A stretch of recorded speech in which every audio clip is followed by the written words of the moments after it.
بسم الله الرحمن الرحيم، والصلاة والسلام على أشرف الخلق والمرسلين سيدنا محمد صلى الله عليه وسلم. كيف حالكم حبيباتي؟ اليوم إن شاء الله تكونوا بخير. وصفتنا لليوم حعملكم المفتول على الطريقة الفلسطينية. استخدمت هون مفتول حبته ناعمة، وحنستخدم كمان السمنة وزبدة وكمان الجرادة، وحنستخدم الشطة اللي هون استخدمتها خشنة، وحنستخدم حمص منقوع، وكمان حنحتاج للقرع. قطعت القرع هون قطع متوسطة، وقطعت البندورة أرباع، وكمان البصل برضو قطعته أرباع. وحنحتاج لبصل مفروم مقطع قطع متوسطة. أول شي في الزبدية حنحط معلقة صغيرة ملح، وهنحط الشطة والجرادة، وبعد هيك حندقهم،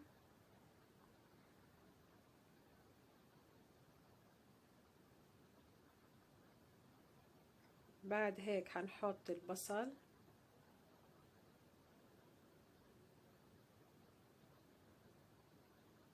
وبرضو بندقه. هون عملية دق البصل على أساس يطلع ميته وبساعد في السوى.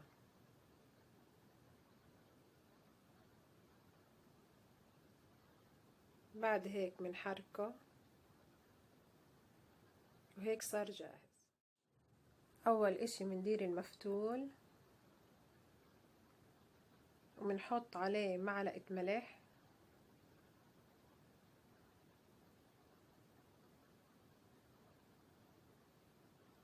وبنحط كمان عليه معلقتين كبار سمنة. ممكن انت تستبدلي السمنة، تحطي زبدة، تحطي زيت، بس السمنة بتعطيه طعم كتير طيب.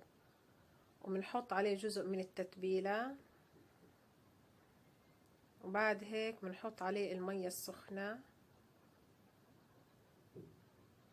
ونضلنا نحرك لغاية ما نحس كل حبات المفتول اتشربت المية. وبنحطه على جنب حوالي من ربع ساعة ل10 دقايق، عبال ما حبات المفتول كلها تفتح معنا كويس.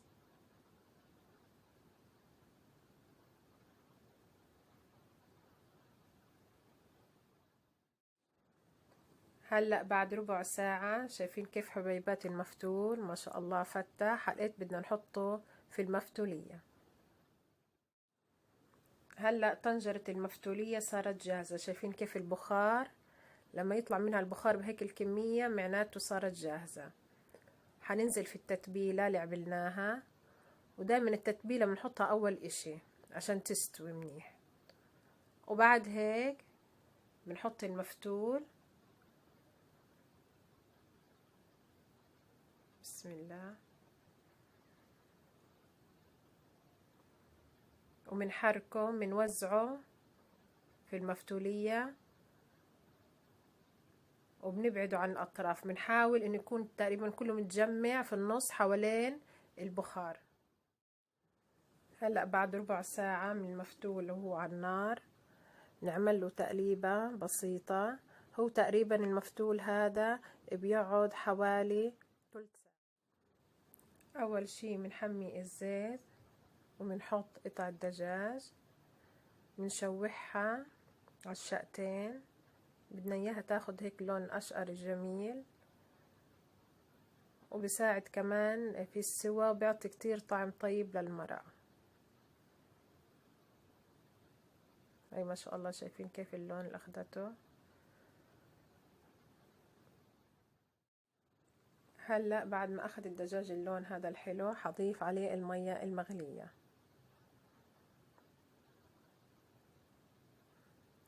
والبهارات اللي استخدمتها حضيف ملح وفلفل اسود وورق غار وهيل او حبهان، ومن قلبه شوية. هلا ضفت المية وحضيف كمان الحمص انا هون نقعته ومنخليها تقريبا ساعة الا ربع. هلا بنشوف الدجاج ما شاء الله هيك استوى، صار له تقريبا ساعة الا ربع على النار. هنحطه في صينية للتحمير وهعمل التتبيلة. هلا هنحط البصل على المرقة،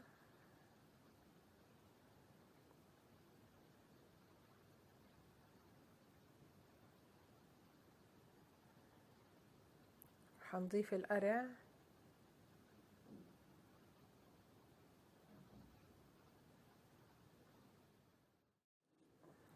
هلا بدي افحص انا القرعة اشوفها استوت ولا لا. هي ما شاء الله دغري الشوكة دخلت فيها معناتها استوت. هحط البندورة ما بتاخد وقت كتير، يدوب حوالي يمكن 5 دقايق. هلا هون انا حطيت معلقة صلصة وحطيت عليها من المرقة تبعت الدجاج، هحط عليها معلقة سماق، وأحط كمان معلقتين إبهار مشكل للدجاج،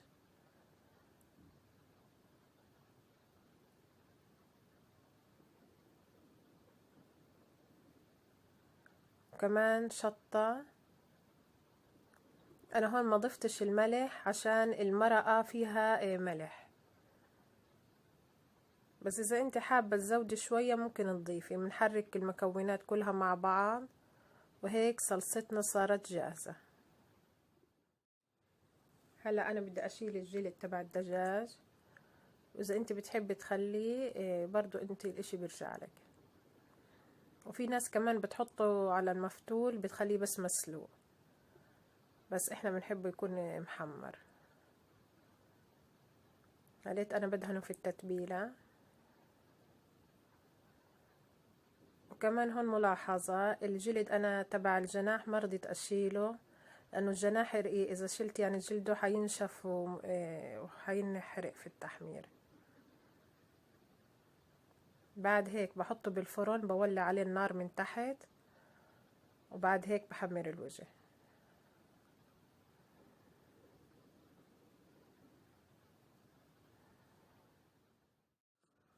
هلأ المفتول بعد ما استوى هنحط عليه قطع الزبدة. شايفين كيف انا قطعتها شرايح رقيقة عشان يسهل علي بالذوبان. لازم المفتول يكون هو لساته سخن عشان تدوب الزبدة والسمنة كتير منيح. وهون السمنة والزبدة بيساعد على تفتيح المفتول وبيعطيه نكهة ولمعة حلوة. هلأ اليخني صار عنا هيك مستوي، شايفين ما شاء الله حبة البندورة محافظة على شكلها. هلأ بنسقي المفتول بمرقة اليخني. أنا ما بحب أسقيه كتير، بحط جنبه بصحن واللي حابب بزود. هلأ بنحط الخضروات، شايفين ما شاء الله كيف كله محافظ على شكله عن جد، والريحة ما شاء الله بتشهي.